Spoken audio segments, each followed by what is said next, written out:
चलिए देखते हैं एक्सेल को स्टार्ट कैसे करेंगे सबसे पहले, और उसका यूज़ हम लोग उसके बाद देखेंगे। सबसे पहले एक्सेल स्टार्ट करने के लिए आप यहाँ से स्टार्ट मेनू पर जाना।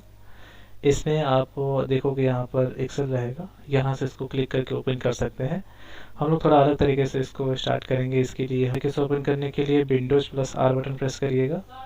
इसमें आपको लिखना है एक्सेल, ये लिख करके आपको करना है इंटर, तो एक्सेल स्टार्ट हो जाएगा। ये स्टार्ट होने के बाद इसको आप यहाँ से फुल स्क्रीन रख लीजिएगा। अब यहाँ देख रहे हैं आपको 3 एक्सेल के टैब दिख रहे हैं, होम, न्यू, ओपन। यदि होम की बात करें तो अभी हम लोग होम पर हैं। इसमें हमको यहाँ से न्यू ऑप्शन में दिखा रहा है कि आपको ब्लैंक वर्कबुक चाहिए, यानी ब्लैंक पेज, या फिर आपको कुछ बिलिंग से संबंधित कुछ स्टेटमेंट जो कि इसमें इनबिल्टेड है या फिर बने बनाए हैं वो चीज़ें चाहिए, या फिर अदर कोई भी आपको टेम्पलेट चाहिए तो आप यहाँ से मोर टेम्पलेट पर जा करके चुन सकते हैं। यहाँ पर दिया हुआ है ये। इसके बाद यहाँ नीचे देखेंगे तो रिसेंट है। रिसेंटली में मतलब कि आप जो भी चीज़ें अभी कुछ टाइम पहले उपयोग किए रहेंगे वो आपका यहाँ पर शो करेगा। पिन करके जिसको हम चाहें उसको रख सकते हैं। जैसे कि हम यहाँ पर जितना भी है उसमें से जो भी यूज़ करते जाएंगे तो वो हमेशा न्यू इसमें हमेशा ऐड होता चला जाएगा।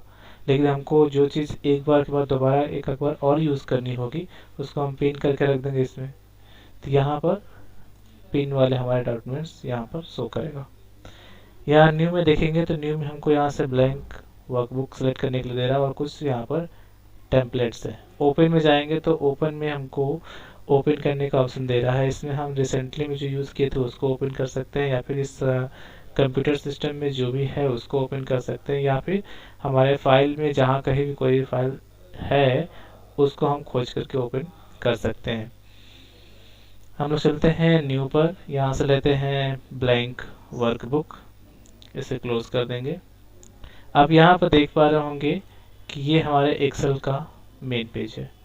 इसमें आप जो यहाँ से देख रहे हैं ये जो खाने दिख रहे हैं आपको, इसमें से प्रत्येक खाने को हम लोग सेल के नाम से जानते हैं, और इसमें हर एक खाने का अलग अलग आपको क्राइटेरिया दिया गया है। आप यहाँ से देखो तो ये पूरा पूरा जो है इसे हम कॉलम बोलेंगे। यहाँ से का कॉलम, यहाँ से ये आपका रो है। अब इसमें देखो तो ये आपको स्क्रॉलर मिलता है, ये स्क्रॉलर है। इधर भी आपको स्क्रॉलर मिलता है। जैसे जैसे आप यहाँ से इसकी साइज को बढ़ाते चले जाओगे वैसे ही ये स्क्रॉलर छोटा होता चला जाएगा। यहाँ से देख रहे हो ये छोटा हो गया और इसकी साइज बढ़ गई। तो ये सेल है, कॉलम है, रो है। यदि बात करें इसमें हमारे टोटल कॉलम्स की तो यहाँ पर 16,384 कॉलम्स होते हैं। लास्ट कॉलम का नाम XFD होता है। इसमें यदि आपको लास्ट कॉलम पर जाना है तो कंट्रोल के साथ राइट एरो प्रेस करो, लास्ट कॉलम पहुंच जाओगे। यदि आपको लास्ट रो पर जाना है तो आप यहाँ से कंट्रोल के साथ डाउन एरो प्रेस करो, लास्ट रो पर पहुंच जाओगे। इसी के साथ साथ आप देखोगे यहाँ से हमने लास्ट कॉलम लास्ट रो के साथ लास्ट वाले सेल पर पहुंच गए। तो इस सेल का नाम हमारा XFD 10,48,576 इस सेल का नाम है। अब ये नाम हमको शो कहाँ कर रहा है, तो यहाँ नेम बॉक्स में। ऊपर टाइटल बॉक्स पता ही है, क्विक एक्सेस टूल बार्स है। इसमें आपको कुछ अलग से ऐड करके दे देते हैं जो कि हमको यूज़ करना है। इसके बाद यहाँ पर आपको अलग अलग टैब्स मिलते हैं। यहाँ पर टैब्स टोटल 11 टैब्स मिलेंगे। कंट्रोल होम प्रेस करते हैं, फर्स्ट वाले सेल पर आ जाते हैं। अब यहाँ देखो ये आपका जो बॉक्स दिख रहा है ये वाला, ये बॉक्स आपका फॉर्मूला बॉक्स है। और इधर जो आपको FX लिखा हुआ दिख रहा है इसे हम लोग फंक्शन बोलते हैं। जितने भी हमको फंक्शन इंसर्ट करने हैं हम उसको इंसर्ट कर सकते हैं, वो इसमें बने बनाए आपको यहाँ पर मिल जाएंगे। अब इसमें हम चलते हैं फाइल टैब पे। फाइल टैब में हमारे जितने भी ऑप्शन है उसको एक एक करके पढ़ लेते हैं। फाइल टैब में पहला होम, न्यू और ओपन को हमने देख लिया है। इसके बाद दे रहा है इन्फो का ऑप्शन।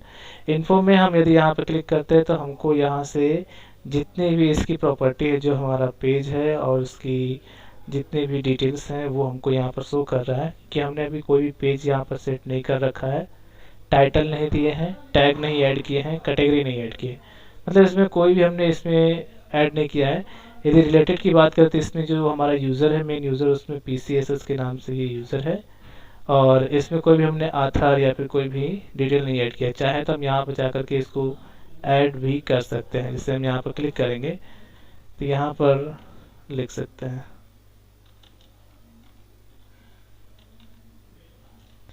ये हमारा ऐड हो गया, है ना। इसके बाद यहाँ देखिए इसमें दिया है प्रोटेक्ट वर्कबुक। यदि हम चाहें तो अपने वर्कबुक को प्रोटेक्ट कर सकते हैं, उस पर पासवर्ड क्रिएट कर सकते हैं। आपको प्रोटेक्ट करना है तो आप यहाँ से प्रोटेक्ट वर्कबुक पर क्लिक करेंगे। अभी दे रहा है ऑलवेज ओपन रीड ओनली। इसमें प्रोटेक्ट करने के कई सारे अलग अलग कैटेगरीज दिया है। यदि हम चाहें तो उसको सिर्फ रीड करने के पर्पज़ पर उसको सेव कर सकते हैं, प्रोटेक्ट कर सकते हैं, या इसको पासवर्ड के थ्रू हम इसको प्रोटेक्ट कर देंगे। यहाँ तरह प्रोटेक्ट करंट सीट, अपने बस से एक सीट को प्रोटेक्ट कर सकते हैं। इसके बाद प्रोटेक्ट वर्कबुक स्ट्रक्चर, यानी जो हमारा पूरा वर्कबुक है, पूरी बुक जो है पूरे को प्रोटेक्ट कर देंगे। और ये कह रहा है रिस्ट्रिक्टेड एक्सेस, मतलब इस पर हम जब इसको प्रोटेक्ट करेंगे तो उस पर कोई भी काम नहीं होगा, हमको दिखेगा सब कुछ काम करेगा लेकिन वहाँ पर कोई भी काम नहीं होगा। यहाँ है ऐड अ डिजिटल सिग्नेचर। यदि आपको इसमें सिग्नेचर किसी का ऐड करना है तो आप यहाँ पर ऐड कर सकते हो। उसके बाद मार्क एज फाइनल, हम इसको लास्ट में फाइनली इसको मार्क कर सकते हैं। ये तो आपका प्रोटेक्ट से संबंधित है। इसके बाद ये कह रहा है कि यदि आपको अपने डॉक्यूमेंट को कहीं भी इशू करने के लिए पब्लिश करवाना है तो आप यहाँ से उसके कंटेंट को पब्लिश करवा सकते हैं। नेक्स्ट आपका है मैनेज वर्कबुक। यदि आपके वर्कबुक में कोई भी रिकवरी या फिर डिलीट संबंधित कोई भी डेटा को आपको रिकवर करना है तो आप यहाँ से कर सकते हो। इसके बाद ये कह रहा है कि आप अपने डेस्कटॉप जो संबंधित आपका लैपटॉप है या फिर कोई भी सिस्टम है जिसमें आप एक्सेल यूज़ कर रहे हो, उसको आप वेब के थ्रू व्यू करना चाहते हो तो यहाँ से अपने पेज को वेब व्यू कर सकते हैं। तो ये तो आपका इन्फॉर्मेशन संबंधित था। यदि इसके बाद देखें तो हमको दे रहा है सेव। सेव का मतलब अपने डॉक्यूमेंट को सेव करना, और सेव एज का मतलब है कि यदि हमने डॉक्यूमेंट को सेव कर लिया है तो उसको दोबारा से कैसे कहीं और सेव करें तो सेव एज यूज़ करेंगे। हिस्ट्री हमारा हाइड है।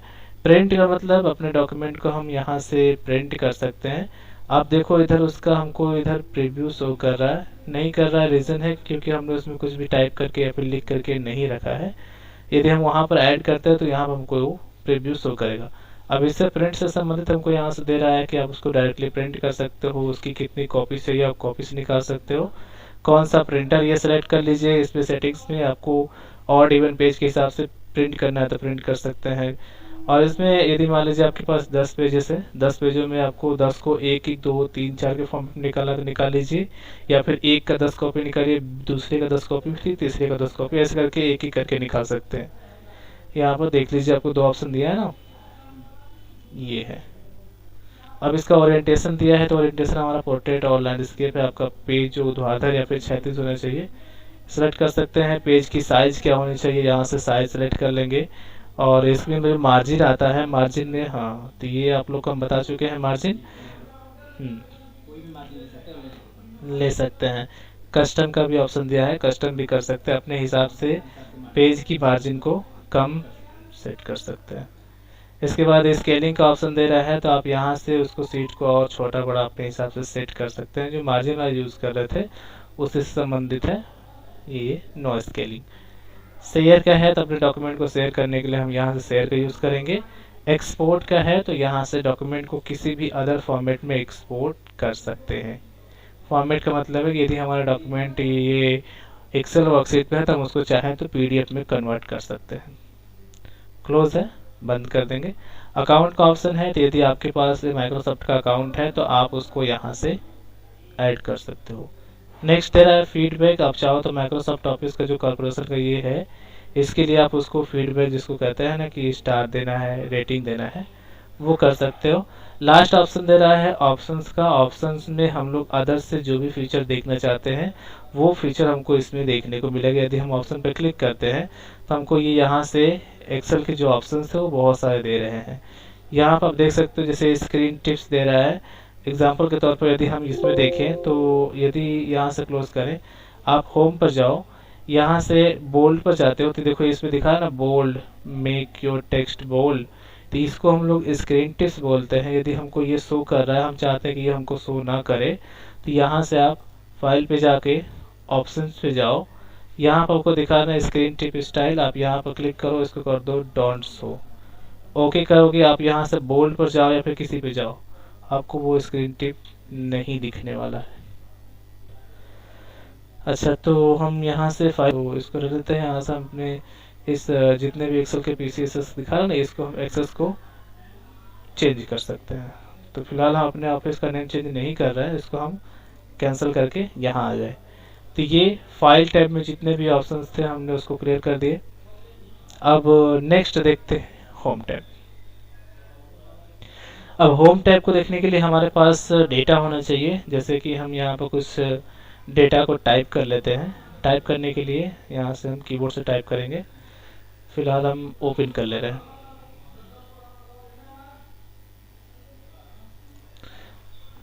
हमने यहाँ पर डेटा टाइप कर लिया। मान लीजिए कि हमारे पास ये डेटा है, ठीक है। अब इस डेटा में हमको यहाँ से इन सभी टूल्स को यूज़ करना है। पहला हम लोग का है कॉपी। कॉपी टूल में हम इस डेटा को क्लिक कर लेंगे, कॉपी कर लेंगे, जहाँ डेटा को हमको रखना है वहाँ जा कर के सीधे से उसको पेस्ट कर देंगे, तो वो डेटा हमारा वहाँ पर पेस्ट हो जाएगा। इसके बाद कट का ऑप्शन दिया है।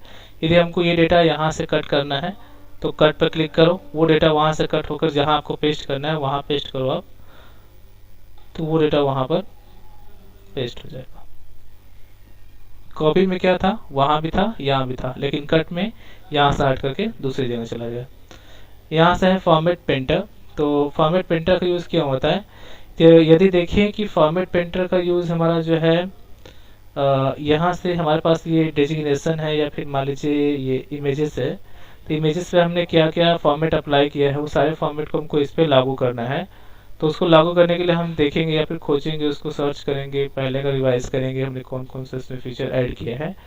तो यहाँ से हम फॉर्मेट पेंटर को क्लिक करते हैं, सीधे से आप इसको सिलेक्ट कर लीजिएगा, फॉर्मेट पेंटर पर क्लिक करिएगा, जिस पे भी आपको इसका फॉर्मेट अप्लाई करना है आप उस पर जाकर डायरेक्टली बस क्लिक कर दीजिएगा, उस पर वो फॉर्मेट अप्लाई हो जाएगा, ठीक है।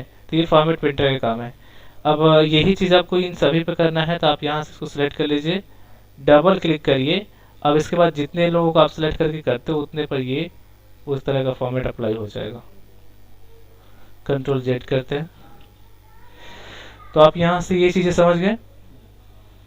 अब यहाँ हमारा बच रहा है फॉन्ट। फॉन्ट पे क्लिक करते हैं। आप फॉन्ट कैटेगरी में देखोगे कि आपको टेक्स्ट का फॉन्ट चेंज करना था, आप यहाँ से उसके अलग तरह के फॉन्ट को आप बना सकते हो। ये फॉन्ट अलग है। यहाँ से फॉन्ट का साइज यहाँ पर आप बढ़ा सकते हो और घटा सकते हो। यहाँ पर डायरेक्टली आप फॉन्ट साइज को इंक्रीज और डिक्रीज कर सकते हो डायरेक्ट।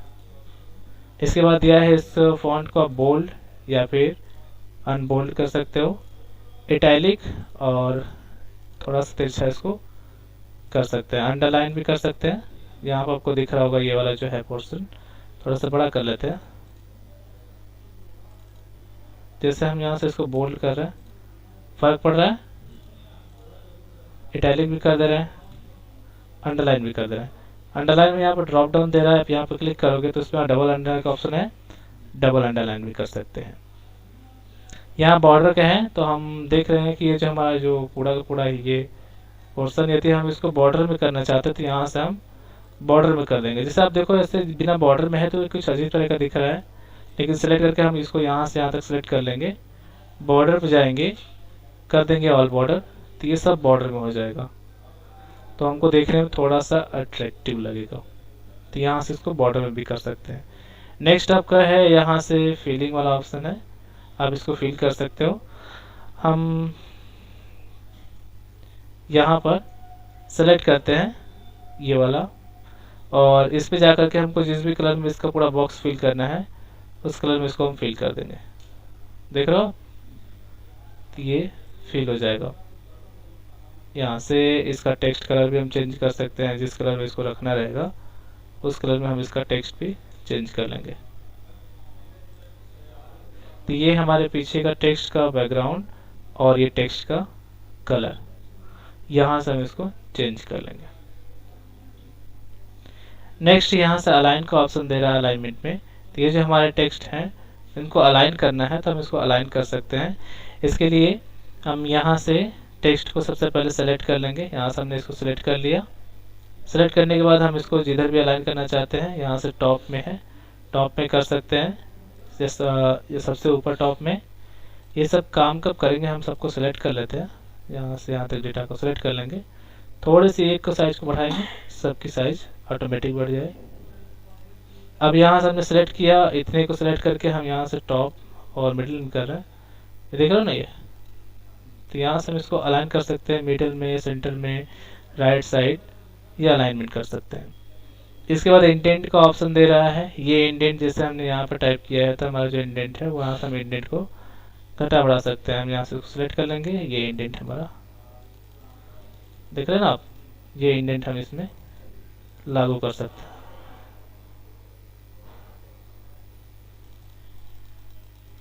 इसके बाद यहाँ पर नेक्स्ट ऑप्शन दे रहा है हमारा टेक्स्ट को रोटेट करने के लिए। यहाँ पर क्लिक करिए और टेक्स्ट को पूरा का पूरा आप रोटेट कर देंगे। ये इस तरह से देख रहे हैं, पूरा टेक्स्ट हमारा ये अपर केस में वो रोटेट हो गया है। यहाँ पर अलग अलग ऑप्शन है, रोटेट अप हो गया। अब वर्टिकली टेस्ट कर सकते हैं, इसको हम काउंटर क्लॉकवाइज भी कर सकते हैं यहाँ से, देख रहे हैं ना। तो ये हम यहाँ से इसका अप्लाई कर लेंगे। इसके बाद हमारा यहाँ पर दे रहा ऑप्शन टेक्स्ट रैपिंग का। ये रैपिंग का मतलब क्या होता है कि मान लीजिए कि हमने इसमें लिखा हुआ है मैनेजर, मैनेजर के आगे हमने यहाँ पर कुछ और लिख लिया, हमने इतना लिखा, बाहर क्लिक कर रहे हैं तो हम चाहते हैं कि ये इस बॉक्स में अट जाए, इधर से कट रहा है, इधर से कट रहा है, तो आप सिंपल इसमें क्लिक करो, रैप टेक्स्ट पे क्लिक कर दो, वो उतने में अट जाएगा। यदि आप टेक्स्ट ज़्यादा लिखे हो, नहीं अट रहा है, तो आप उसको रैप टेक्स्ट करोगे तो वो अट जाएगा। ठीक है, ज़्यादा आपकी एक सेल में ज़्यादा टेक्स्ट है तब। अब इसके बाद यहाँ पर डेट ऑफ ज्वाइनिंग दे रहा है, तो इसकी डेट ऑफ ज्वाइनिंग हमको दिख नहीं रही है, तो इसका साइज कम पड़ रहा है। हम यहाँ से इसकी साइज को थोड़ा सा बढ़ा देंगे, ये साइज हमको शो कर जाएगी।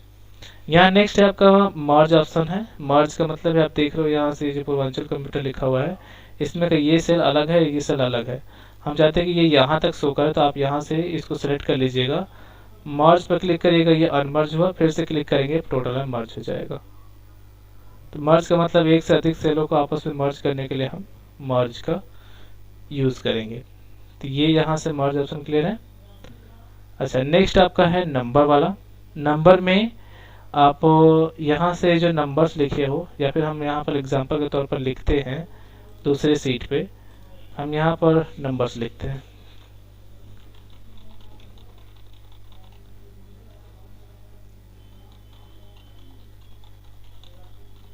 अब मान लीजिए हमारे पास ये नंबर है। अब इन्हीं नंबर्स के बदौलत हम जो इसमें नंबर देख रहे हैं, ये नंबर हम यहाँ से खींच रहे हैं तो हमको किसी और फॉर्मेट में दिख रहा है। तो इसे हमें रियल नंबर में कन्वर्ट करना है, तो आप यहाँ से जनरल की जगह जाओ और इसे नंबर फॉर्मेट में क्लिक कर दो, ये नंबर में कन्वर्ट हो जाएंगे। अब नंबर में कन्वर्ट करने के बाद इसमें आपको 0 दिख रहा है, तो आप यहाँ से इसमें जो इंक्रीज और डिक्रीज ऑप्शन दिख रहे हैं, इसमें से इसको आप कम और ज़्यादा कर सकते हैं। ये नंबर फॉर्मेट था। अब इसमें हमको करेंसी सिंबल भी दे रहा है, चाहे तो हम इसके आगे जो भी है इसमें हम जा करके यहाँ पर करेंसी लगा सकते हैं। यहाँ से इसको अब थोड़ा सा बढ़ा लो जगह, ये करेंसी भी लग जाएगा। अब चाहो तो करेंसी को चेंज भी कर सकते हो, देख रहे हो ना, करेंसी को हम यहाँ से चेंज भी कर सकते हैं। परसेंट लगा सकते हैं, ये हमारा परसेंट में रहेगा इतना परसेंट, और कॉमा भी लगा सकते हैं, जैसे हमारे पैसे में कॉमा लगते हैं ना, उस तरह से कॉमा लगा सकते हैं। और इंक्रीज और डिक्रीज यानी जो 0 है उसको हम कम करने के लिए इधर से यूज़ करेंगे, बढ़ाने के लिए इधर यूज़ करेंगे। जो डबल 0 लगता है तो वो डबल 0 हमारे पैसे के लिए लगता है, तो उसके लिए हम यहाँ से उसको कम और ज़्यादा कर सकते हैं। तो ये नंबर फॉर्मेट तक क्लियर है। इसका हम लोग एक ही बार में यूज़ देख लेंगे।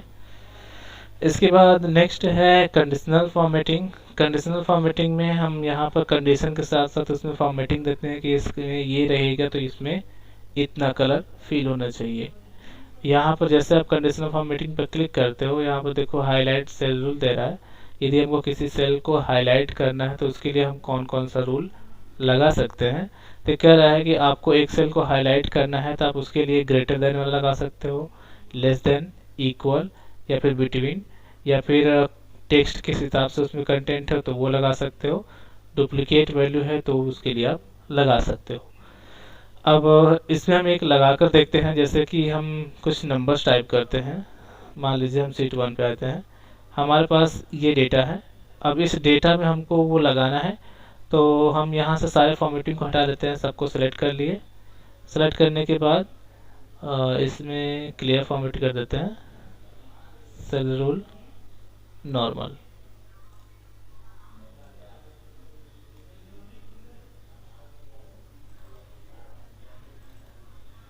ये हमारा नॉर्मल है। अब इस नॉर्मल डाटा में हमको यहाँ से कंडीशनल फॉर्मेटिंग लगानी है, तो इसके लिए हम क्या करेंगे, सिंपल है। आप यहाँ से जाना कंडीशनल फॉर्मेटिंग में। इससे पहले आपको सेलेक्ट करना है जिस भी सेल में आपको लगाना है। हमने यहाँ से इसको सेलेक्ट कर लिया, कॉलम को। कंडीशनल फॉर्मेटिंग में गए, हाईलाइट सेल रूल पर गए और यहाँ से सेल रूल में जाए, यहाँ से ग्रेटर देन कर दिए। और हमने कहा कि यदि इस जो हमारी पूरी की पूरी कॉलम है, इस कॉलम में 45,000 से जितने भी ऊपर हैं उनको हाईलाइट कर दो। कौन से रंग से हाईलाइट कर दो, इधर हमने दे रखा है लाइट रेड और उसमें डार्क रेड फिल होना चाहिए। यानी जो हमारा कलर है टेक्स्ट का वो डार्क रेड रहे, लेकिन उसके पीछे जो बैकग्राउंड रहे वो हल्का रहे, रेड ही। यहाँ पर ये देख सकते हैं, या फिर हम इसमें चाहे तो अपने हिसाब से कस्टम कर सकते हैं, अलग अलग दिया हुआ है। कस्टम करेंगे तो हम इसमें जो चाहेंगे वो फिल करने के लिए हम यहाँ से करते हैं कि ये इस रंग का फिल करे। और फॉन्ट जो है वो फॉन्ट का कलर हम यहाँ पर ब्लैक कर देते हैं। फिल वाला हट गया, ठीक है, करके ओके कर दीजिएगा। ये हो गया, ओके कर देते हैं। अब इसमें देखो यहाँ पर ये 44,958 है, हम इसको 5,000 करते हैं। नो प्रभाव, नहीं प्रभाव। अब यहाँ पर 5 लिख के 1 2 3 ये हमने किया, ऑटोमेटिक चेंज हुआ ना। तो आप बस क्लियर रखिएगा कि यदि इस वाले पूरी की पूरी कॉलम में कोई भी 50 के ऊपर जाएगा, जितना हमने वहाँ पर कंडीशन फॉर्मेटिंग में दिया है, वो उसको हाईलाइट कर देगा। हम यहाँ से 50,000 दिए थे हम, 1 2 3 ऑटोमेटिक हाईलाइट कर देगा। तो 50,000 के जितने भी ऊपर जाएंगे उनको वो हाईलाइट कर रखेगा। इसी तरह से इसमें दिया हुआ है रूल, यदि कम रहेगा तो कौन सा, बिटवीन रहेगा तो कौन सा, यानी इतने से इतने के बीच में है तो कौन सा लगेगा, इक्वल है तो कौन सा लगेगा, यदि उसमें टेक्स्ट है तो, यदि टेक्स्ट नहीं है डेट के हिसाब से है, या फिर डुप्लीकेट वैल्यू है, एक जैसे 2 नंबर आ रहा है तो उसके लिए भी हम यहाँ से लगा सकते हैं। एक बार इसको देख लेते हैं। जैसे मान लो हमारे पास ये डेटा है, कंडीशनल फॉर्मेटिंग में highlight cell rule duplicate value में चलते हैं। अब यहाँ कहते हैं यदि डुप्लीकेट वैल्यू होगी तो उसको light red fill with dark red से मार्क कर देना। अभी तो कोई है नहीं, हम यहाँ पर करते हैं 1 2 3 1, एंटर करेंगे। देखो डुप्लीकेट वैल्यू है तो उसको हाईलाइट किया है ना। तो ये वाला जो यूज़ होता है ये हमारे बड़े बड़े डेटास पे उसको यूज़, या फिर उसको चेक करने के लिए किया जाता है कि कोई व्यक्ति को एक समान सैलरी तो नहीं जा रही है, कोई व्यक्ति एक समान उसमें कोई फ्रॉड तो नहीं कर रहा है। तो इसके लिए हम यूज़ कर सकते हैं। या फिर किसी व्यक्ति का 2 बार लिस्ट में नाम आ गया होगा तो हम हाईलाइट करने के लिए उसका यूज़ कर सकते हैं। अब इसके बाद यहाँ पर दे रहा है टॉप बॉटम रूल। ये कह रहा है कि यदि आपके जितने भी टॉप में, यदि हम रिजल्ट देखते हैं, रिजल्ट में हमारे पास 1000 बच्चों का रिजल्ट है और हम चाहते हैं कि जितने भी टॉप 10 में आ रहे हैं हाईएस्ट में, तो हम इन सभी को यूज़ कर सकते हैं। टॉप 10 आइटम्स है, टॉप 10% है, यदि परसेंट के हिसाब से होंगे तो ये आ जाएंगे, आइटम के हिसाब से होंगे तो ये आ जाएंगे। बॉटम मतलब कम में, टॉप सबसे मिनिमम में जो है उनको, या परसेंट में जो है उनको देख सकते हैं। एवरेज में या फिर बिलो में, यानी जो 50 से 60 के बीच में आ रहे हैं तो वो एवरेज में है, और जो 50 से नीचे आ रहे हैं वो बिलो नंबर में है। तो ये हम यहाँ पर इसमें अप्लाई कर सकते हैं। सेम यही आपका हाईलाइट सेल रूल जो है इसी तरह से ये भी है, लेकिन ये आपका 10 पर काम करेगा, एक पर अकेला पर नहीं, कम से कम 10 लोगों के सिलेक्शन पर काम करेगा। अब यहाँ डेटा बार दे रहा है, डेटा बार में हम इसमें हाईलाइट कर सकते हैं। देखिए जिसका जितना ज़्यादा रहेगा रैंक उसके हिसाब से उसको हाईलाइट करेगा। मान लीजिए कि हमने यहाँ पर इसमें कुछ नंबर्स लिखते हैं 1 2 3, ये लिख करके हमने सेलेक्ट किया और ड्रॉ कर लिया।